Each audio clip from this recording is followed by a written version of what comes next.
Scrooge was better than his word. He became as good a friend, as good a master, and as good a man as the good old city ever knew. My mouth's bleeding, Bert! My mouth's bleeding! Bert! What do you know about it? Merry Christmas! Ho, ho, ho! Happy holidays, everyone! And welcome to Santa Nate Saves Christmas! Ho, ho, ho, ho! It's Words About Books. I'm Ben. He's Nate. And we're talking about The Stupidest Angel by Christopher Moore. Yes. You have to get that out of the way. This is an important part of the podcast, Nate, the introductions, because if you don't get to them right away, people get angry. Well, Ben, sometimes you decide that you're going to be recording in mono, or you're going to be the computer, or, you're really letting me down a lot. So I always have to ask if you've gone, Ben. Why do you phrase it like that? Can't you just say, are you recording? No. You know what I mean. Okay, anyway. They don't need to know. This is the behind-the-scenes stuff, Ben. They don't need to know. Peeling back the curtain, the veil, the whatever. The Stupidest Podcast talks about The Stupidest Angel by Christopher Moore. We talked about him earlier this year as part of The Dirty Job, and then we were like, hey, we'll talk about him next year, and we'll talk about a more recent book. And then we didn't do that, did we? Shout out to the patrons for voting on this. Okay, so this is a Patreon pick. Just to give a little bit more of a background, a little bit of a recap for regular listeners. We covered A Dirty Job by Christopher Moore, which you and I had both considered to be one of his better books, one of both of our favorite books, until we reread it. Upon rereading it, a lot of the humor had aged like milk, and a lot of it was never good in the first place, and I think we might have just been stupid. That sounds accurate, Ben. I did and said a lot of stupid things when I was younger. We found that this book we both remembered really fondly was kind of problematic and cringy and just not that funny. I mean, on top of everything else, it was just kind of boring. We wanted to cover more Christopher Moore stuff, at least one more, just to see, did he get different, or were we mistaken? Because I've read more than one of his books, and I thought he was quite good, but I was really surprised by that reread. So it's Christmas. I'm not preparing. Yeah. Oh, a jingle. Ugh. Yeah. Maybe I'll do something. It's Christmas, so this is a Christmas doing a little book. Jig over here. Yeah, this is a Christmas book. I did all my holiday shopping already, Ben. I don't do holiday shopping. My family just tells me what they want, and I just get it. Yeah, I did that. I'm already done. Yeah. Mission accomplished. Yeah, okay. It's not like I go to 6 different stores. I don't leave the keyboard Amazon to do my exists. shopping Why would anymore. you do that? Yeah, so it's not like a big deal to have done your Christmas shopping. That's not true. People get that wrong all the time, and they rush out on Christmas Eve to Walmart to try to, get a last-minute gift. Was this a Christmas poll? Yes. So everything was Christmas. Some asshole decided to put Krampus on there. I don't know who that could have been, but it got absolutely smoked in the poll. It's completely a Christmas decimated. book. I don't know if you could say completely decimated. We don't have that many patrons. It got 1 vote. It got destroyed. The weakest one there. Hey, okay. I think that was a pity vote, too. It was a pity vote. I don't care.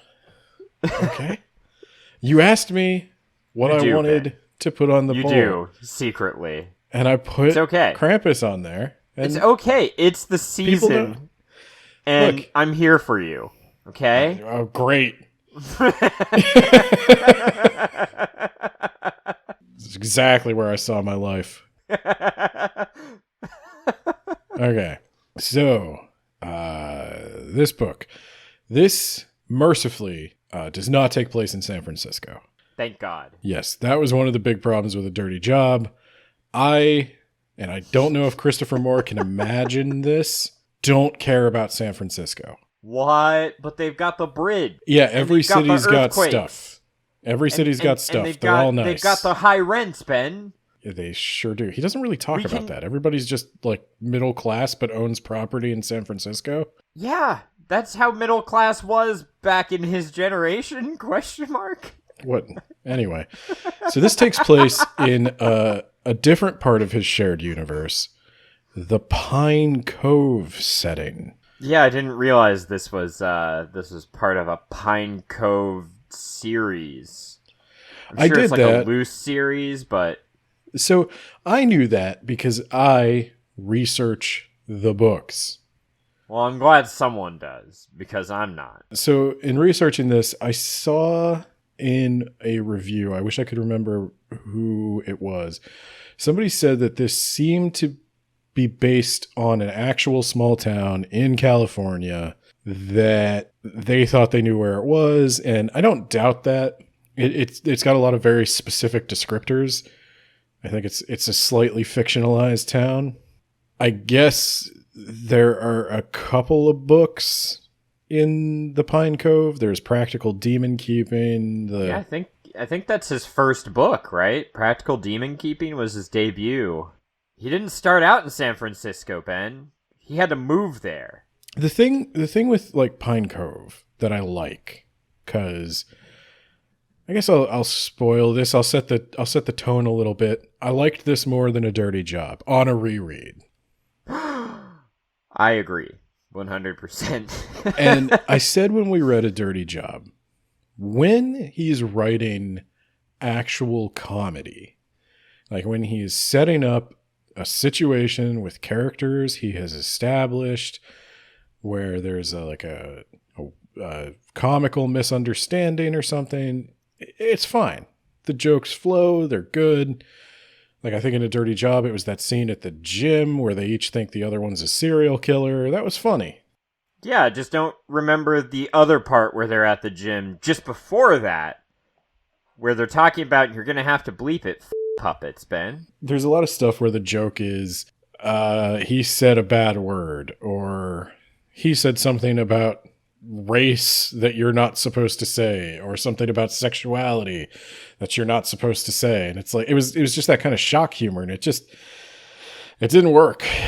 It didn't work when you're either old or in 2023 or both. And this one... I am old as shit. This one was almost entirely the stuff I liked. The setups and situations and established characters. Now you say almost. Is there maybe a part of the book, Ben, that maybe turned you off a little bit? There were a couple, but I don't know which one you're referring to. We'll get there, I guess. So the thing I like about Pine Cove, it's a small town. Pine Cove is in California, so they don't... But it's still highly affordable. What they do have are pine trees. They have this wonderful pine forest filled with endangered conifers of some species or another. And so it still makes a decent Christmas getaway spot. And it's just one of those tourist towns where like they've got their peak season. That's where they make all their money. That's going to sustain them through like the year.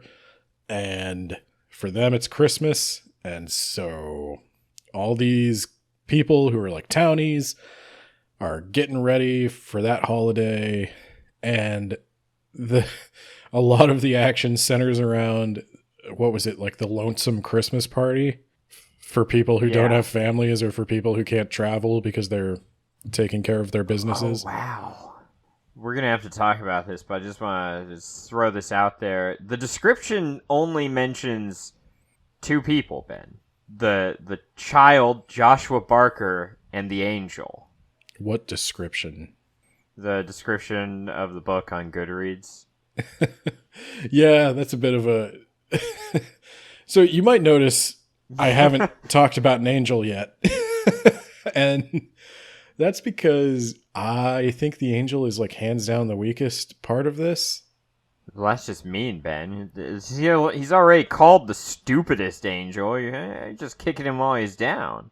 let's go over our cast of small town characters. Everybody knows each other in this town. Everybody knows each other's business. And that's like a perfect setup for comedy. We also had to look up their names. We had to look up their names because they're not very memorable in the moment. But I think part of it, too, is they all have just like really common names. Like any character sounds like it could be any other character's name. But let's talk about them. Throw me a name. Theo. Theo Crow. He is the sole policeman of the town. He's the constable or something. Yeah. And just like Odo.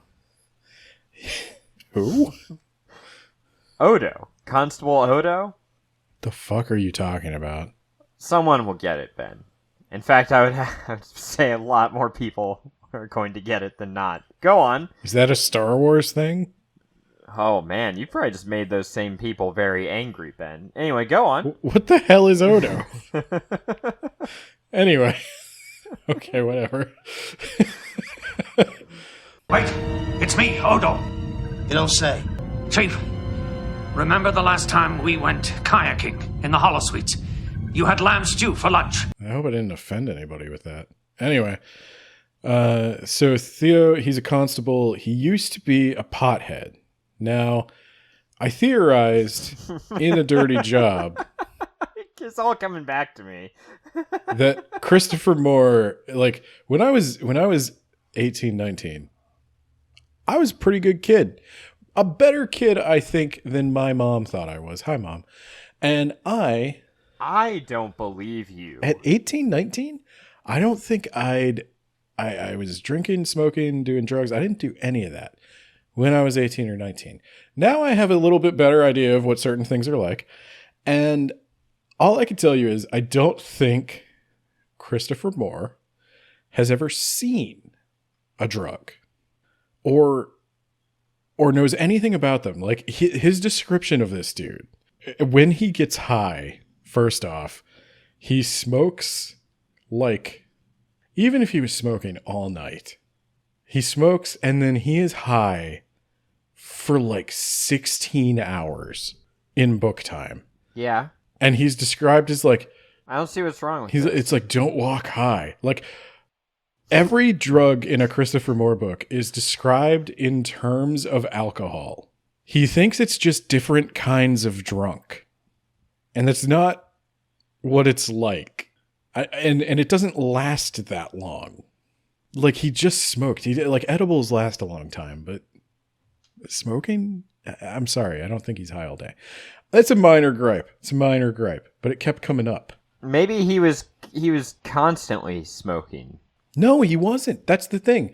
Because in the scene I'm talking about, he had smoked the drugs in maybe even in the early morning hours, let's say. And then he goes to work and he's not smoking while he's at work. He's driving like he's not even near his stuff. And he works all day and like into the evening and he's still like very high the whole time. Do you know how much people would pay for that? I don't know, but I could go find out pretty easily, actually. It wouldn't be that difficult. No, it's a lot. Like if you took mushrooms, you're buckle up for like 4 to 6 hours. Yeah. Marijuana? No, I don't know why he always has to put drug use in his books if he doesn't have any frame of reference for it. It's just like very like Bush era propaganda about drugs. I don't know what else to say about it. It just struck me as very weird for somebody who's ostensibly like a cool guy. Like I think Christopher Moore kind of tries to present. Like he's hip. He's with it. Yeah. He's done the drugs before. Maybe he definitely done the drugs. Maybe he smokes the marijuana, Ben, and like he just didn't like he had a very low tolerance, and so he was high. If he smoked a joint and was high for days. 12 hours, that was not marijuana. That was something much more potent with a much different chemistry. Yeah, that's the stuff they grow out in California. No, it's not. That's the San Francisco blend. That's San Francisco Kush. Anyway, so Theo's a cop. Theo is married to Molly Michonne. Molly is an ex-B-movie actress. She's got big fake boobles, and she is schizophrenic, I think. Yep, she hears voices, and she has to take medicine to make the voices go away. Molly used to play a recurring character in a movie series called Kendra Warrior Babe, or something like that. And yeah, Kendra was, I guess it's like a combination, like Buffy the Vampire Slayer, Xena Warrior Princess kind of thing. These were topical references at the time this book was written, by the way. Well, I guess we're pushing it. We're pushing it with Xena. I don't know. Buffy was still on the air in 2004. Xena, probably not. Was it in its dying gasps? Yes. It was on its third network, I think. Pretty sure Xena was like a 90s thing. I don't ever remember seeing that. Well, because Xena was a 90s. spin-off of Hercules. Do you remember that? No, I don't. Oh my god. Yeah, Xena was a character in Hercules, and then she got her own show. Bruce Campbell was in a bunch of episodes of Xena. Wow. As like the Prince of Thieves. Yeah. Wow. It's all full circle. That's weird. Molly has full-blown auditory hallucinations that the narrator from her movies is telling her to do stuff. But what are the odds she went off of her medicine in order to afford Christmas gifts, Ben? So, all I can... I don't know what if I want this is... for Christmas? A wife whose schizophrenia is well controlled and she's not having hallucinations. Well, mental illness is portrayed with about the same degree of accuracy that drug use is portrayed, I guess. So, I'm sure this isn't where it started. I'm sure this itself was a reference to something. But I'm going to date myself as a 90s kid again, I guess, because the only thing I could think of with the Molly and Theo subplot is the episode of Rugrats where Phil and Lil each trade their favorite toys to Angelica to get a present for each other. Yeah. But they both trade their favorite toys in order to get a present, which is an accessory for their favorite toys. So he trades his Reptar doll, but then Lil gets a helmet for the Reptar doll. You see, this is probably not making sense to very many people, but... Did you trade Angelica your Reptar doll just to give me these crayons? And you traded your coloring book to get my Reptar space helmet. Thanks! There's a Futurama one where Hermes and Amy both give up their hair to get each other combs, and then Zoidberg has both their hair. Yes. Okay, it's that kind of thing. I'm sure that's referencing another story, but the Rugrats Christmas special was when I saw it for the first time. So each of these characters is engaged in kind of subplots that interweave and all come together at the end a little bit to resolve. So that's Molly's crazy. So Molly stopped purchasing her schizophrenia medication to be able to afford a designer bong. Yeah, this was before Obamacare came along to revolutionize the healthcare industry and allow us to have cheap, affordable medicine. And there's nothing wrong with it right now. I thought you were gonna make like a full-blown Republican joke. I thought you were gonna say this is before Obamacare came along and gave us all bongs.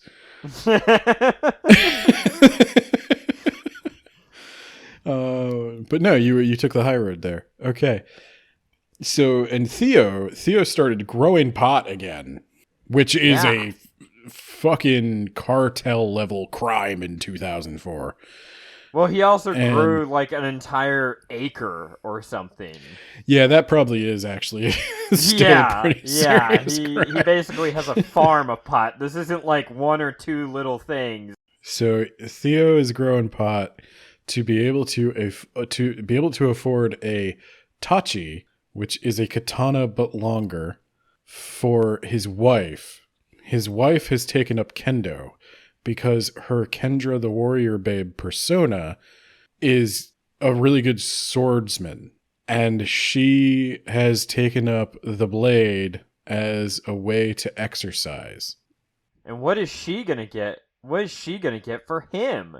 I already said a designer bong. Oh, you yeah, said that's something right. about She was thinking Obama. about and- Obamacare, yeah. Yeah. Yeah, it's like she doesn't want him to smoke pot anymore, and then she gets him a bong? Who does that? Take your medicine. Take your medicine. So next we have Lena Marquez. Lena Marquez, oh, help me out here. Lena Marquez is the ex-wife of Dale? Yes. Dale is the token... Is he a Mason? No. He was at He's the a- lodge, so I kind of was like, is that a No, Masonic he lodge? was... No, it was like an Elks lodge or something. Do you guys have that? No. Where like old men hang out like the Moose Lodge? No, that sounds like a Mason lodge. Which ours It's- is for sale, by the way, Ben. If you want to go in 50-50 with me, we can own that shit. I live across the street from a Masonic temple. Wow. Yeah.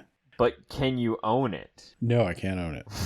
Nate, I don't have a house. Yeah, so if but I you could buy, own a temple and live in If I buy a temple in Kansas, I think my family will disown me.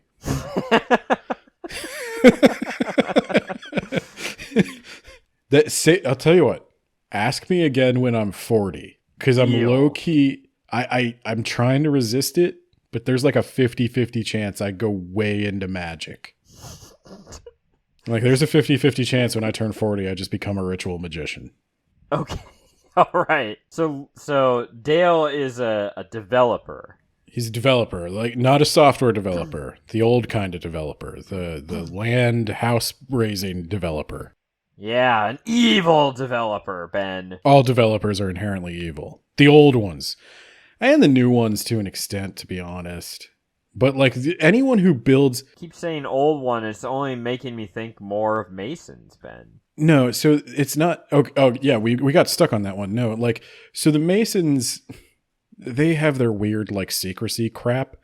The like Moose Lodge, it's like that. It's like a fraternal thing for men. What do their license plates look like, though? Because the Masonic license plates are pretty fucking awesome. No one does symbols like them. No, the Moose Lodge, do you remember, to reference another cartoon to help explain this, do you remember the Flintstones? Flintstones? God damn it. Yeah. Are they the Yeah, water we're the buffaloes? water buffaloes. Yeah. I thought those were the That's Masons. exactly what it is. Okay. That wasn't the Masons. That was like the Elk Lodge. Editor Ben here, and I have a small correction to make. Upon reviewing the Flintstones, the Water Buffalo Lodge is 100% making fun of the Masons. I missed all of that. I gotta go revisit all of the Flintstones lore now. So I apologize. Nate was correct, and it pains me to say that. So Dale divorced Lena, and he's evil, and he bought this land, and they got a rule in this town. Here town. Yeah. This here town, that if you want to develop the land, you probably have to cut down some of these pine trees. They're endangered, I believe I mentioned. So for every pine tree he cuts down, he's got to plant one somewhere. And so he's got this chunk of like dump land he bought to just put these stupid trees in. That it's not. You have to plant like 4 more in their place. It's not just a 1-to-1. Okay, so the point is he is a man who is a Scrooge type character Who maybe likes things in his in that's not me extrapolating. That is real. Anyway. Oh yeah. Yeah, yeah, you remember. I was like, that. what the hell are you talking about? And then I was like, no, there is exactly one sentence where they talk about his preference for being pegged. And then they move on. And it stuck with me. Dale. Okay. Grinch type figure. Real Scrooge. owns a big lot full of Christmas trees. But every year, someone steals his Christmas trees. They cut them down, and he's got to plant more. Christmas. It's like stealing Christmas. Also, Dale, for some reason, he gets suckered into, he has to dress up like Santa and deliver presents to the families of the idiots who belong to this lodge. Dale is buying ice at the beginning of the book. Lena, his ex-wife, is ringing the Salvation Army bell. Directly in his ear. But yes, was this before people realized that the Salvation Army was a huge homophobic shit show? I don't know. If you want to keep that in, Ben. That's I'm going to keep it in because I was about to say the same thing. Yeah, I don't even see any people ringing anymore around here. No, it was a bunch of scams. Everything good is a scam. That's why I prefer horror, Nathaniel. That's honest. That's why. No, it's not. That's why you should sign up for the Words About Books Patreon, because we're not good, and therefore we are not a scam. So think about that when you're like, oh, I got a little extra Christmas money this year. So, you know. We're not a scam in the sense that we explicitly state all the money goes to us. Granted, most of it goes towards paying for this podcast, which costs more to produce than you would think based on the end product. That's why it's not a scam, Ben. Oh no, there was definitely some anti LGBTQ discrimination even at this point in time when this book was published. So yeah, Salvation Army, big swing and a miss. Well, at the time, like, this was, I mean, the gay marriage wasn't legal in the U.S. Hillary Clinton, our Democratic nominee, was still like, I don't think so. She wasn't our nominee. We got Obama, dog. Oh, no, wait. First we got John Kerry. John Kerry was our nominee at this time. Oh, God. Yeah, that walking Ambien pill. One eternity later.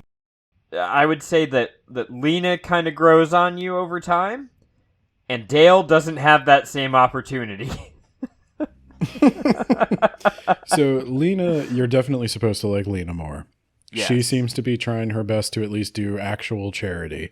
No matter how misguided the institution she is ringing the bell for may be. And then Dale beats her up in the parking lot. With a bag of ice, yeah. Yeah, which is a hell of a way to start the book. So then Theo has to come out. And Theo's like, now, Dale, don't you drive away. I don't have my handcuffs because they're being used for sex stuff at home. And I forgot my gun at home. I keep forgetting my gun. That will be a recurring problem, actually. You want to press some charges? Yeah, but Lena does not want to press charges. So Dale gets away. Well, I mean, he has to pay to the Salvation Army, but is that any better? So that'll bring me to the next scene, which is Christopher Moore's next best topic, the thing he's most familiar with after drugs, children. Nice. Yep. So there's a boy. I do not remember the boy's name. That's the most important character in the description, Ben. Joshua. He's got a Christmas wish that needs to be fulfilled by an angel. Is that a thing? Yeah, Ben, obviously. Because Christmas is definitely about Jesus and about religion. It's definitely not a secular holiday. Which really, you'd think that the Christians would be most upset about that. Like, yeah, we took your holiday and now we use it to, like, eat food and drink and give each other gifts. Anyway, so the next character is a kid who has stayed too late at his friend's house. His friend is Jewish, and they make a lot of jokes about that. Mazel but fortunately, tov. He's not in the book for very long, so it doesn't have time to get really offensive. He's one of the chosen people according to that angel. Briss. Yeah, it doesn't have time to get really offensive. Lox. So, what? Potato pancakes, Ben. Approximately 10 hours later. Alright, I have an idea, Ben. let's finish the setup, and then we just kind of go to the payoff, because really the book is kind of like I feel like it's more like slice of life almost.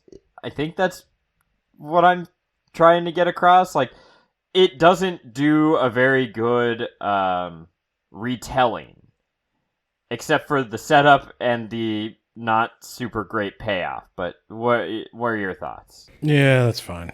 All right. So what is this kid? What's going on with this kid, Joshua? So this he stayed at his friend's house too long.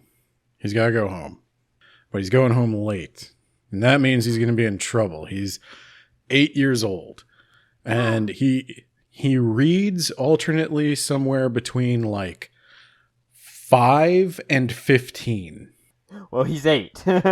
Yeah. So it's somewhere in there. You're right. Yeah. Also, he plays video games that don't exist. I don't know if that bothered you. He wants an Xbox 2, Ben. That stood out to me like a sore thumb. They mentioned a bunch of games that don't even sound like real games. But yeah, he has an Xbox, I guess. Christopher Moore knew that was the thing, and he knew kids played it.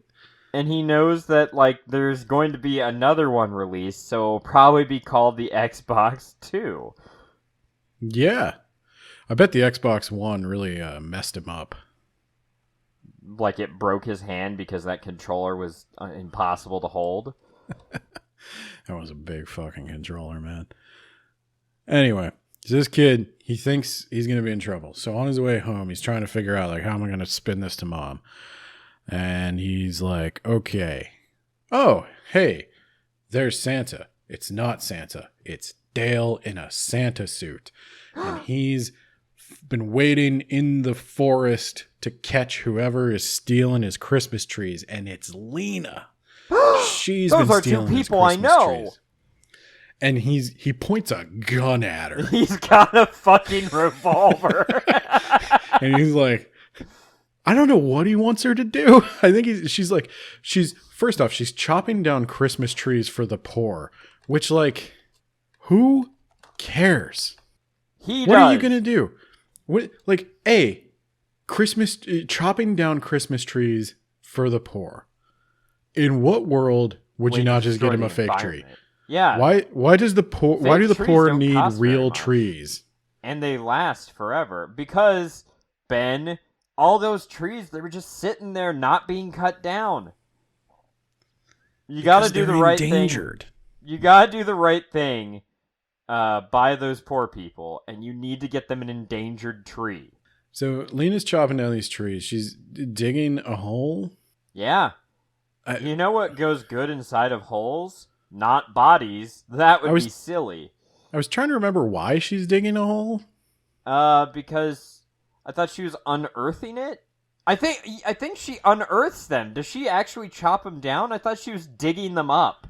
She's just pulling these trees up by the roots. Yeah. Yeah. Yeah. Okay. They'll teach those fucking trees. Okay. Try to live on my turf. Anyway. Okay, so she's got these trees. She's digging them up, which is, I guess, how you get a tree. And then he points a gun at her. He's like, he's threatening her. It's vague, and I think he hits her again. Yes.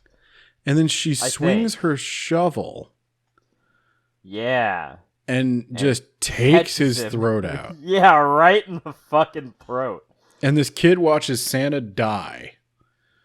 Yeah, and that's the runs. setup. He's like, I don't want Santa to be dead. And luckily, there's an angel, Ben, that will grant his wish eventually, right? Yeah. Yeah, so in the background of all this... That's the back of the book setup. He wishes that Santa weren't dead. It doesn't mention any of these other people we've been spending all this time talking about. Yeah.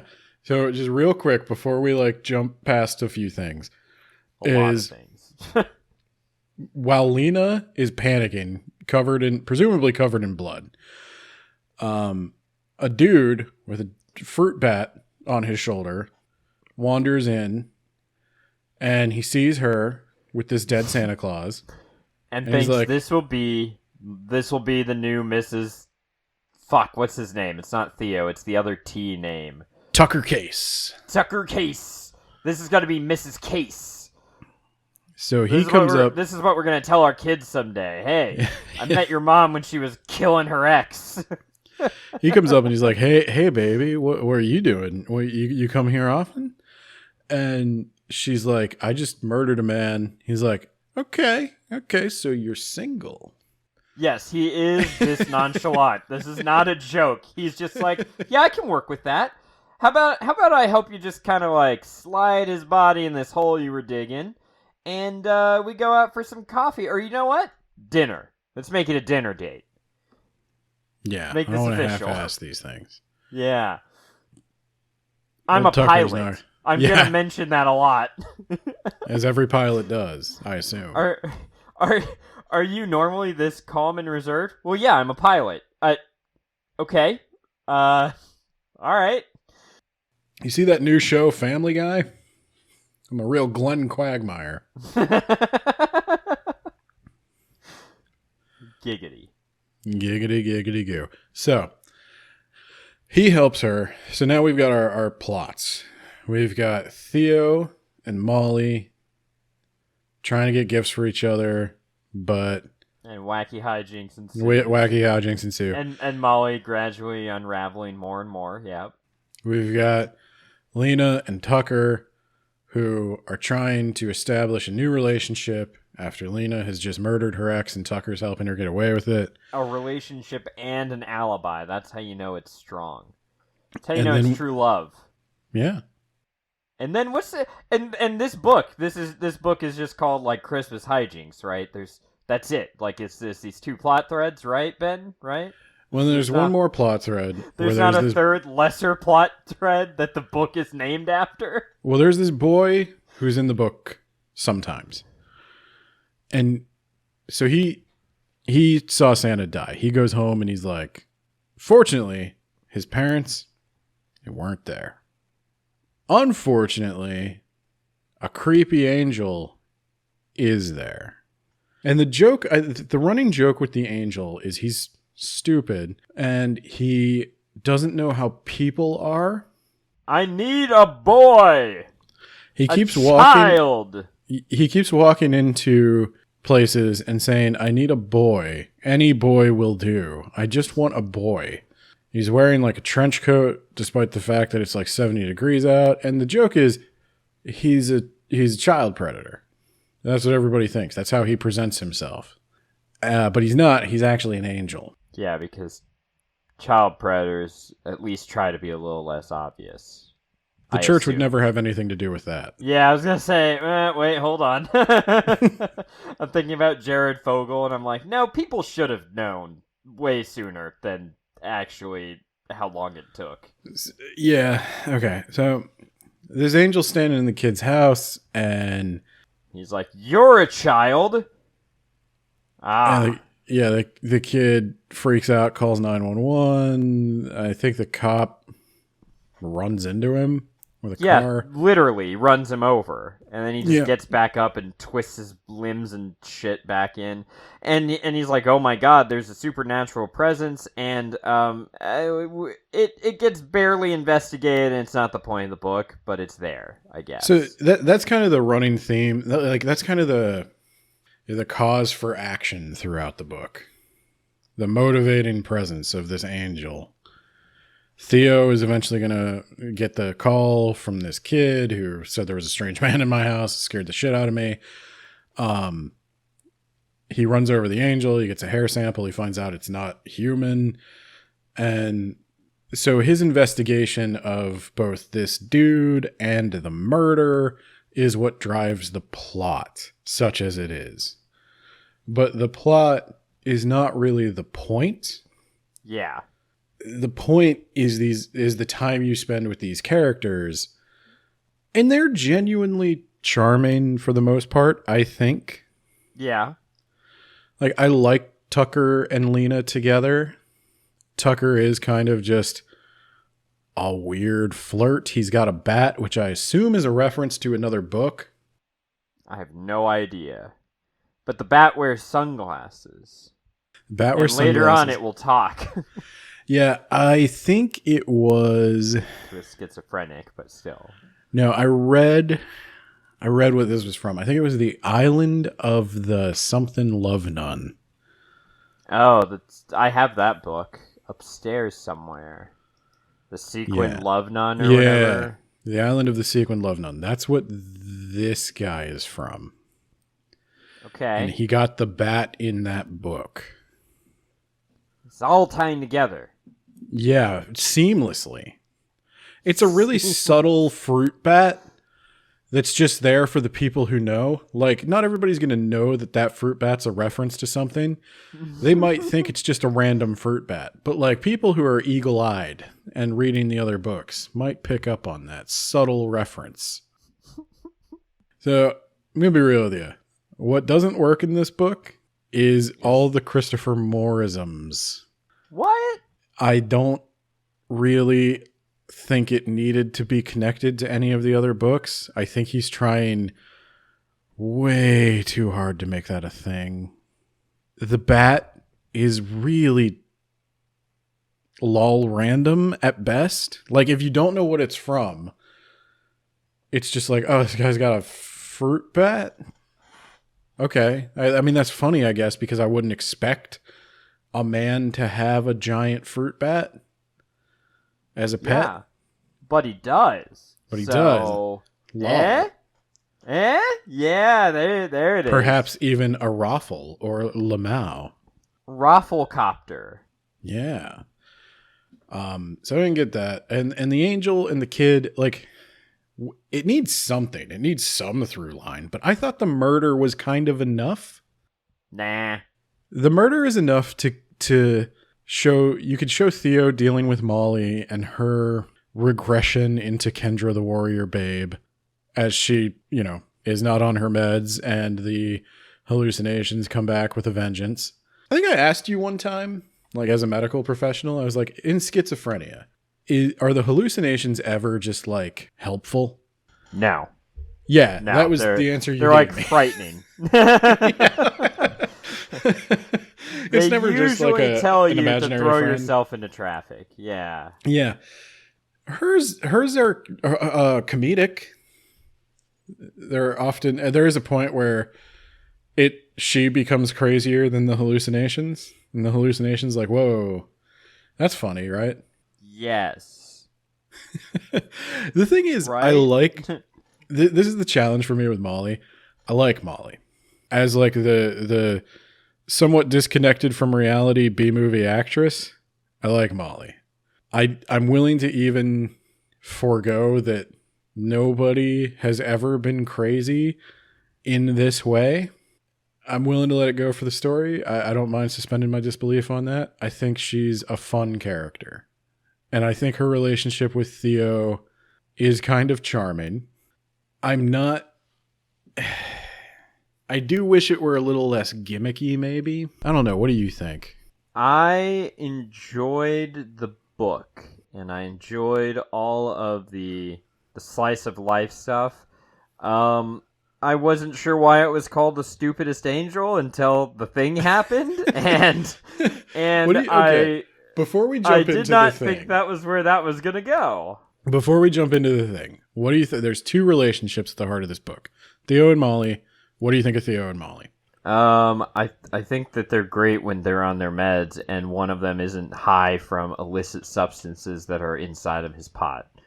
So you don't find them particularly charming, I take it. No, I like them. Okay, because what you just described, that exception you put in there, that's 90% of the time. Hey, I think they're good. They have a good relationship, is what I'm trying to say. When they're not, whacked out of their mind. I like them, though. Okay. Do you like Lena and Tucker? Yeah, even though Tucker's a weird guy, and I don't think that he developed Tucker's character nearly enough, probably because I'm supposed to read a book from 7 years prior to get the whole bit. You don't know why Tucker is cool with them? You never learn why Tucker is cool with the murder. Yeah, that would be kind of Like, I'm just saying, if I'm getting interested in a girl for the first time and she's like, I murdered a guy. Like, if my wife were like, I murdered a guy. Well, not just if she told you she murdered a guy. If you found her, if you Yeah. met as she's standing in what looks suspiciously like a grave, covered in blood of with Santa her Claus. shovel planted in her ex's throat. You're like, oh, he seems like a dick. And he was, but Tucker didn't know that. Oh, we Probably forgot to had it mention, coming. there's another little bit of conflict. Not just the murder, but Tucker also flies a plane for the DEA. He's got an infrared camera that's looking for pot farms. Yeah, and he uses that to blackmail our friend Theo. I was impressed that Theo figured out that Lena was probably the murderer. That would be the first place you would look, right? Or no, I guess you'd look for five the people in this town, current girlfriend, so... Yeah. So... But wait. How would an infrared camera work for pot that's growing out in the open and not using heat lamps? Well, I don't know that it is in the open. It could be. He said it was on like an acre, right? Oh, I maybe. I don't know. I guess. Yeah, I don't know. Maybe marijuana has a specific heat signature. I don't know. Maybe it would be like a different temperature than the plants you'd expect to see. I don't think so. I think it's specifically from the heat lamps, but I guess they never said if it was like inside of a shed or something. Well, whatever. So I suppose we're just gonna take it as a given that there are a lot of charming moments between these characters, a lot of laughs, a lot of heart. A lot of heartbreak as their relationships fall apart just in time for the third act for them to get back together. Yes. And they're all at the lonesome... Well, not all of them. Molly is back at home, but the rest of them, they are at the lonesome Christmas party that this whole book has been building up to, Ben. Yes. They should have called it The Lonesome Christmas. No? just crickets chirping. No, not liking that one. So Ben, what does this have to do with a stupid angel? I don't understand. Like, where he's shown up a few times so far, and he has some purpose that he needs to do, and like, what's going on with this book? So the angel has come down to do the annual duty of granting a Christmas wish to a child. I'm assuming it'd be that's nice a trope. if someone like wished like I wish that, you know, Hurricane Katrina isn't going to happen next year. How the hell is he going to know that? I wish there wouldn't be a natural disaster next year. I wish for world peace. Look, he apparently can just grant whatever, but I guess he'll go. I wish everyone that was convicted of something that is now perfectly legal was out of prison.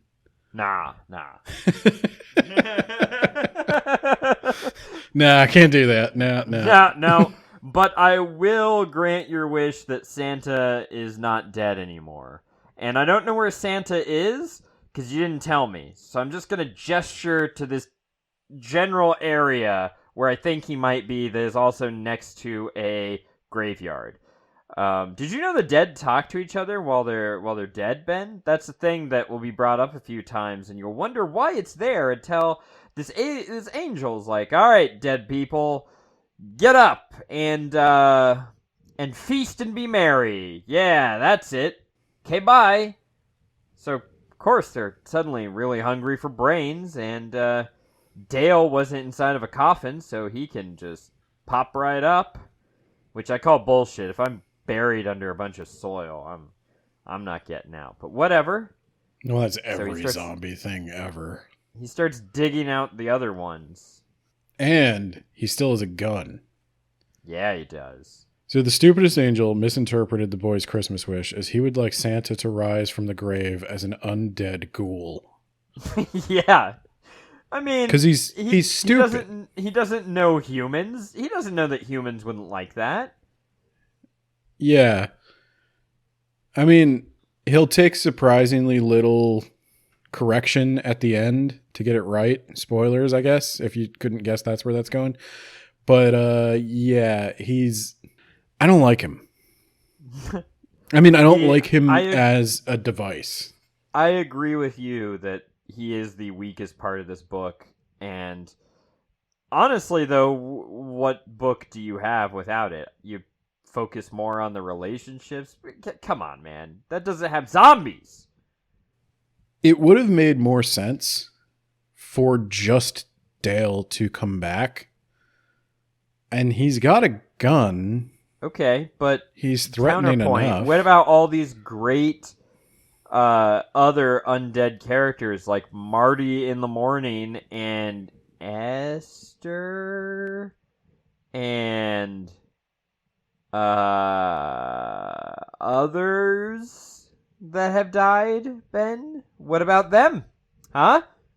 We'd miss out on them. The thing with the dead talking, like I don't know if this is a thing in other Pine Cove books. There's interludes. Like you say Act 3, there are literally 3 acts with 2 interludes. And in the interludes, the dead talk to each other. And they talk about things that happen near them physically. Like the dead are apparently semi-conscious. They drift in and out of like deep sleeps. And occasionally when they... Whoa, that sounds like my current life. Am I right, fellas? There's crickets. Yeah.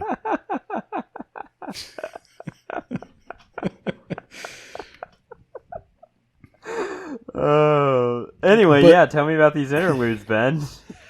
They talk about like all the teens who go to the graveyard and like make out, and they talk about like who's cheating on who and all the town Theo gossip. And Molly doing it right in the graveyard. Yeah, and I don't know how to quantify what I felt about this, but it felt like an imitation of Neil Gaiman almost. Like a recurring theme in a lot of Neil Gaiman books is that gods are real and human worship gives them power, and humans have souls and they persist after death and all that stuff. And he also plays a lot with like archetypal forces. That's like what Sandman's about, and American Gods and all that stuff. And this just felt like an attempt to be kind of like heartwarming and quirky about a subject that is usually not thought of as heartwarming and quirky, in a way that felt like underdeveloped, a little disingenuous, and it totally was very out of weird place. when the dead were talking to each other for the first time, and I was like, is this gonna go anywhere? And then it did. Well, I guess it's just like, what the hell does that have to do with Christmas? What if somebody died at Christmas, Ben? And he was dressed up as Santa and got hit by a shovel. Checkmate. I liked the Santa, like the Santa murder thing. That was fine. Yeah, you would. I mean, I'm the horror guy, and I'm the one saying, like, I think the zombie thing is weird, out of place, and not needed. I'm the horror guy. I'm the one who should like this. If I don't like this, I don't know who does. I will say, though, back in 2004, everything needed to have zombies in it. So maybe that's something. If only he would have included vampires as well. Well, I almost wonder, like, so the Krampus thing. That Krampus book I recommended you. It also has like a Santa thing in it, but they're dealing with like the themes of Yule versus Christmas, like the pagan versus the Christianization, and it's not that like intellectual or heavy. It's just like that's a theme. Like there's all these Christmas traditions. Where do they come from? How do they mesh together? It plays with that a little bit. And the answer is they sprung out of whole cloth when our Lord and Savior was born, exactly 2,023 years ago, Ben. There's a lot of things you can do with Christmas. Like, there's a lot of horror about Christmas. There's a lot of horror you could find in Christmas. And this is just like none of that.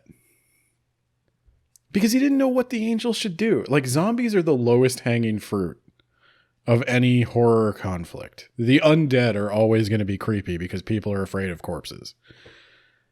But it makes absolutely no sense. Like, the first thing I thought was, why would an angel, when somebody wished for somebody to come back to life, why would he bring them back as an undead flesh-eating ghoul? Yeah. Isn't that what angels are known for? They're known for creating zombies. There's several accounts of like bodily resurrection in the Bible. None of them are ghouls. What, Jesus and Lazarus weren't ghouls when they came back? Yep.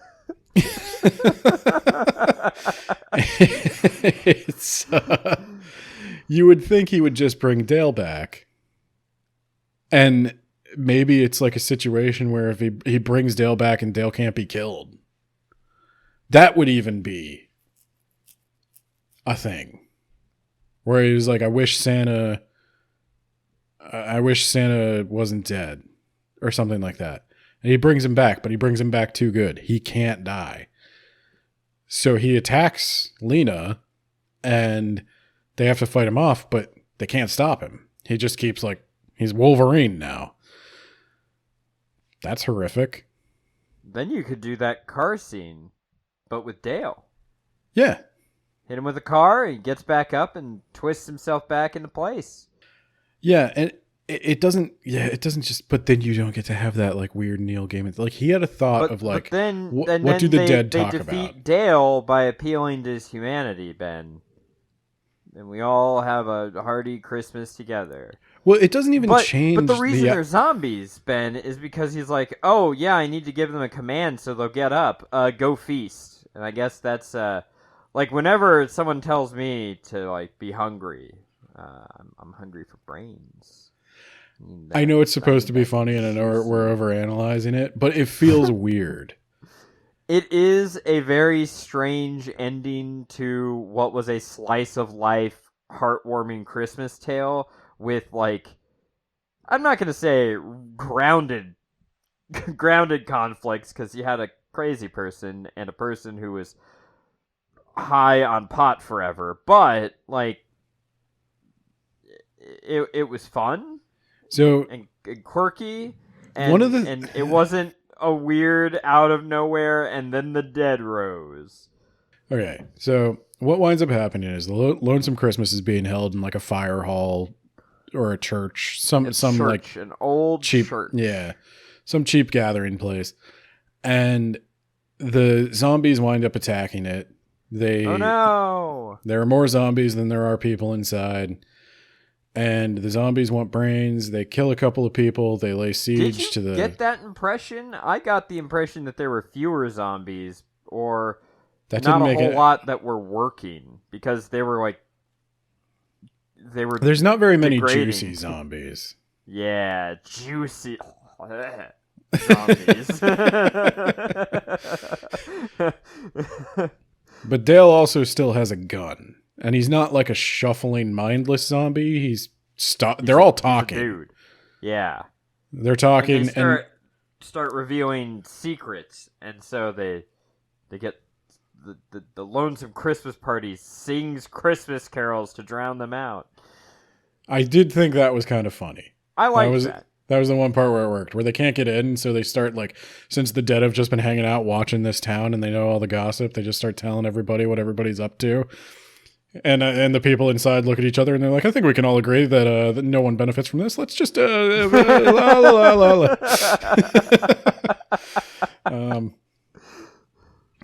But then one of the things, somehow the angel wanders into Molly's house. Because they're attracted to crazy. Yeah, that was also weird. maybe didn't age the best. Yeah, I mean, there's a mental health crisis now, but you know.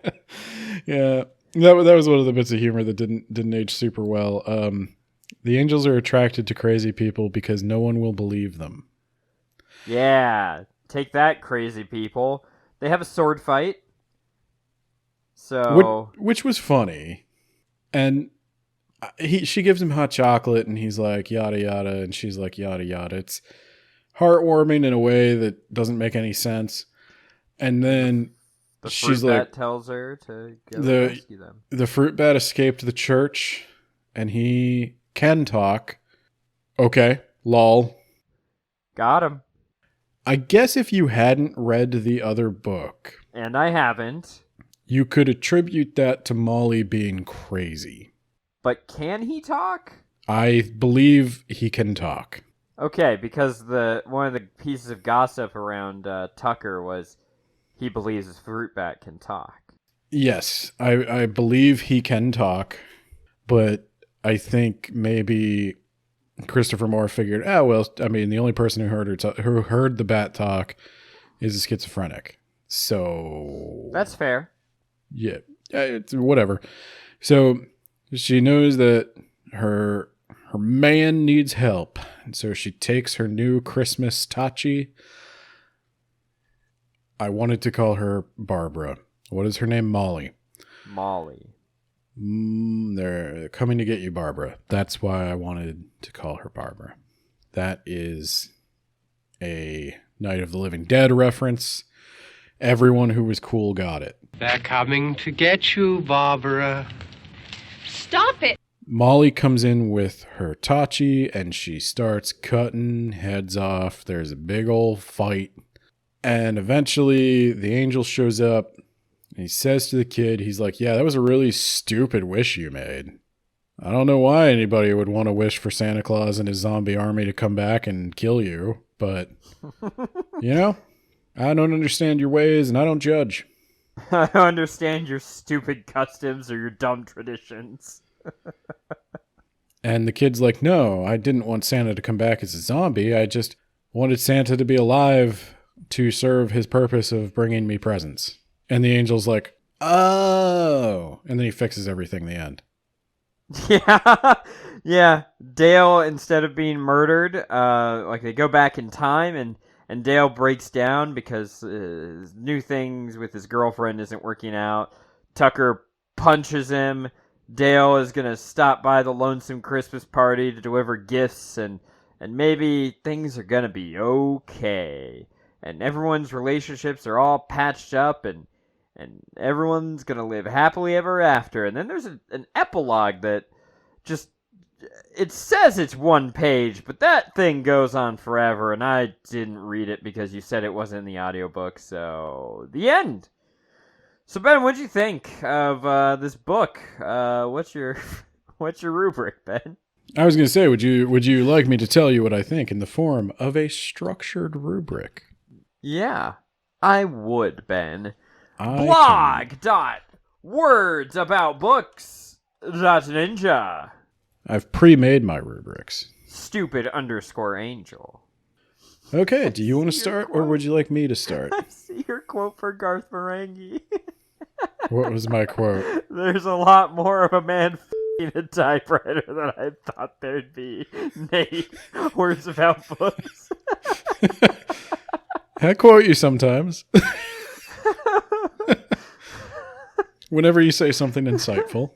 Oh, God. All right, Ben. Content and ideas. This is a solid 3. There's not a lot original here. It was charming. It was short. Had it been longer, we'd be getting into some trouble. I don't like the zombie thing. I don't think it worked. I don't like the shared universe stuff. I think it just distracted from what was going on. Or is it working? Because now we have to buy the Lonely Island of the Sequin Love Nun or whatever. It was not good enough to make me want to buy The Lonely Island of the Sequin Love Nun. Now, the way you would get me to buy that is if you made that character so likable and endearing that I wanted to follow their adventures. He did not. The way you'd get me to buy that is if you go to our Patreon and donate money to us and specifically request that it go towards buying the Island of the Love Nun or whatever. I also would go with a 3, by the way. I debated. I would lean a little more towards a 4 if they could get rid of the zombie stuff. I think that was more underdeveloped.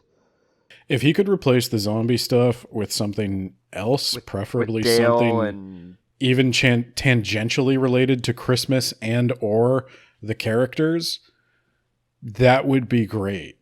Yeah. We forgot to mention the subplot with the mad scientist who looks at squirrel porn. Oh, yeah. That was a whole thing. Speaking of other stuff that didn't need to be in the book. He looks at squirrel porn and he's like, "No, it's not squirrel porn. It's for my scientific research." And then they're like, "But you're watching it with your pants down?" It's like, "Oh God, please stop. Oh, please stop." But hey, he gets his own happy ending because he hooks up with his ex in the end when the angel goes back in time. This is the definition of underdeveloped. I mean, I won't say never, but rarely has a 3 been more cemented in my mind than with this one, where there is just a really half-baked idea at the center of it. Half-baked like a lava cake, baby. Those things are delicious. All right, organization. I'm leaning towards a 3. I went with a 4, and I'll tell you why. Okay, I was gonna say a 3+, maybe, because I don't think I can criticize the pacing too much.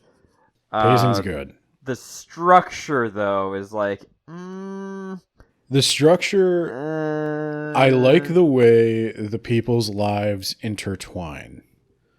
Yes. It felt like small town gossip, and the weird relationships everybody has made sense to me. I thought he put some thought into how these people actually would interact with one another. And if anything, I just wanted more of that. I mean, I think this town... I like the slice of life stuff of this story. Yeah, I think this town works. I think this setting works. Let it breathe. But yeah, I mean, for like, you would think in a book like this, the multiple subplots would be the problem. And instead, the main problem is like the root idea of the book, and the subplots are great. All the stuff in the back of the book blurb about the kid and the angel and the wish, that's the bad stuff. It's the stuff that's not even mentioned that's like, oh, this is good. So if I had like another category for marketing, this would rank very low. Because I can tell you, I was aware of this book even when I was a big Christopher Moore fan, and I never wanted to read it. Yeah, there are a lot of his books like that, like The Island of the Sequin Love Nun. All the Pine Cove stuff. If you look at them, let me read you what the Pine Cove books are. It is Practical Demon Keeping, The Lust Lizard of Melancholy Cove, and Island of the Sequin Love Nun, and this also connects to Lamb. I liked Lamb. I think. I have to go back and read. I have to go back and read it. I'm never reading that again. I'm gonna leave the memories alone. I'm gonna say that was a 5-star book, and I'm never gonna go back to prove myself wrong. I liked Blood-Sucking Fiends, and I'm never gonna go back to prove myself wrong. I know I liked Blood-Sucking Fiends when I was in my hipster phase, and I know it is a very hipster douche book. I remember enough of it to know that I'm not going to like it as much if I read it now. Yeah, that's why we will never go back.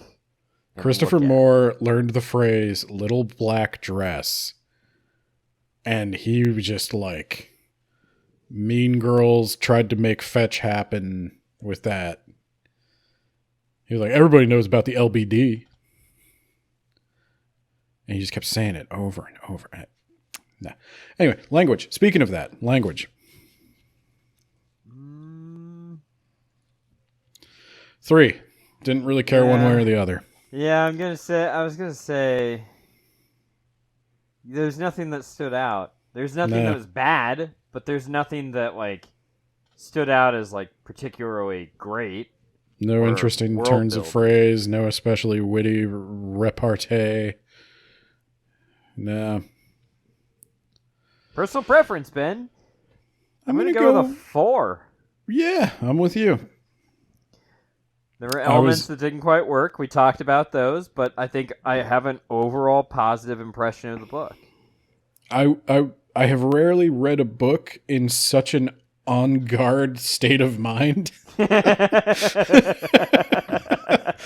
I was looking for things to not like, and I'm sure I've talked about many of them to perhaps too long, but yeah, overall, the stuff that we're focusing on is a small amount of the book because it's a short book.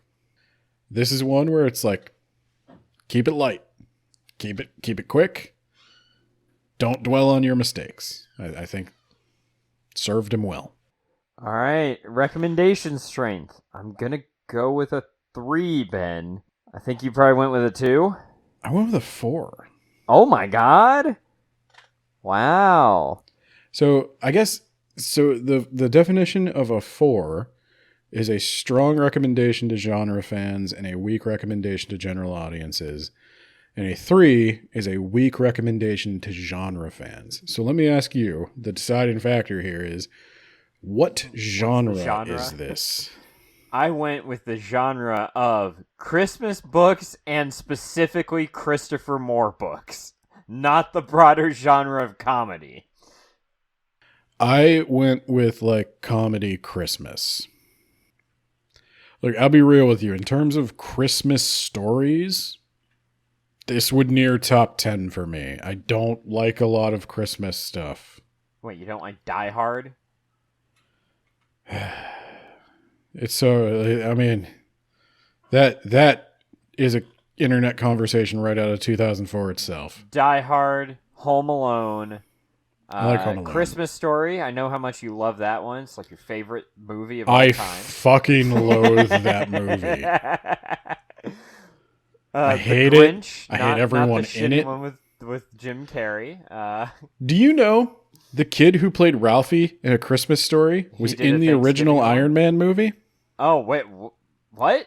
Yeah, as an adult, one of the random scientists, I think it's the scientist that Obadiah Stane grabs by the collar and says, Tony Stark built this in a cave with a box of scraps. And the kid from A Christmas Story, who is now a bald middle-aged man, says, well, I'm not Tony Stark. I recognized him, and I still hated him, even though that was a good read of that line.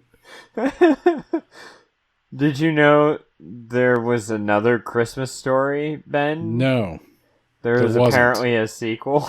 That didn't happen. And then there was a Thanksgiving version with the same kid? Nathaniel, that didn't happen. And I'll tell you why I know it didn't happen. Because I assume TNT is still a network on what is left of television. And yes, it is. If that existed, there would be a 24-hour marathon of it going on right now. Let's see. All right, anyway, let's keep going. So this is in your top 10 for Christmas stories. Yeah. Oh my God, he was in Elf and was a co-producer as well? Yeah. Little bastards everywhere. Wow. You know the only one I hate more than him? The guy who played the dad. Oh my God, did I Oh wow, you're right. That guy has some strong Ralphie vibes. You're right. Anyway. So, yeah, in terms of a Christmas genre, it's a 4. It's fine. I think if you're looking for a Christmas comedy, you could do worse. For example, A Christmas Story. Would you like to total them up? and see who has the greater Christmas spirit. Points. All right. Let's see you what... got more than I did. Yep. It's because I'm so jolly. Well, if it helps... Well, okay, I was going to say, like, the next book we cover, I might like more than you, but I'm only, like, 40 pages in, so I can't make that kind of statement yet. Wait, what did you give it? 61. I gave it 67. We're about the same. Yeah, that's because we're both so jolly. It's because my rubric's so good. It is a scientific machine. Don't look at me shy. It's a scientific machine for quantitatively, objectively evaluating the goodness of books. But yeah, the next one. Do you want to give a preview? No.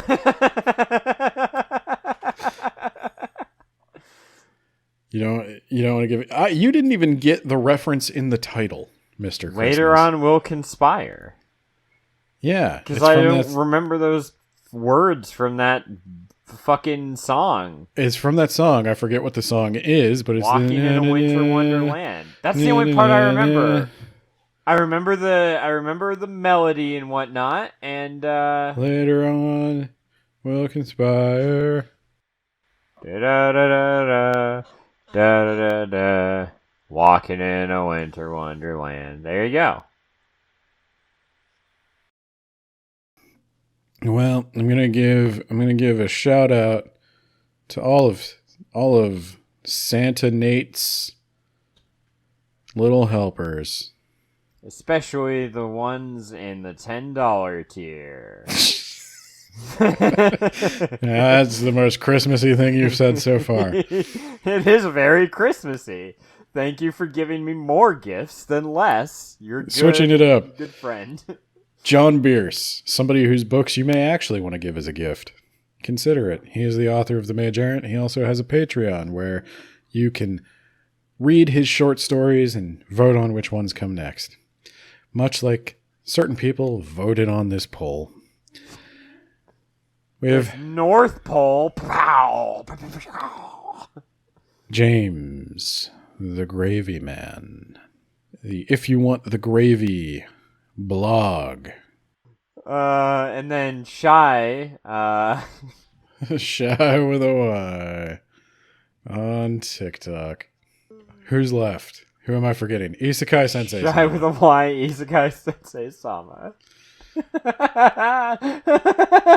What is wrong with you?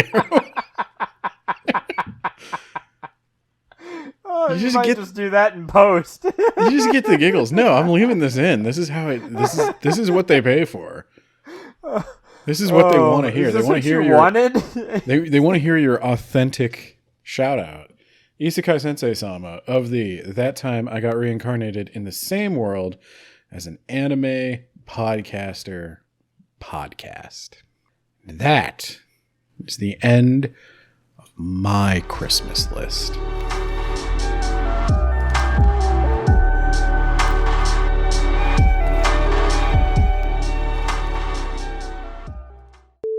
Yeah, okay. That means you should be the one to come up with the opening crawl then. I'll come up with the opening crawl. Yeah, you fucking better. Maybe sure I there's will. Plenty of sleigh bells, Ben. Oh, there's going to be sleigh bells. Remember, if you're thinking about a gift for your loved one, Chad Dingleton came out with a book earlier this year. He sure did. If you're looking to get laid this holiday season, nothing gets the energy and the juices flowing like Chad Dingleton's book, Extra Sensual Perception. Alternatively, if you're alone... If you're alone, you can take care of yourself. You know what I'm saying?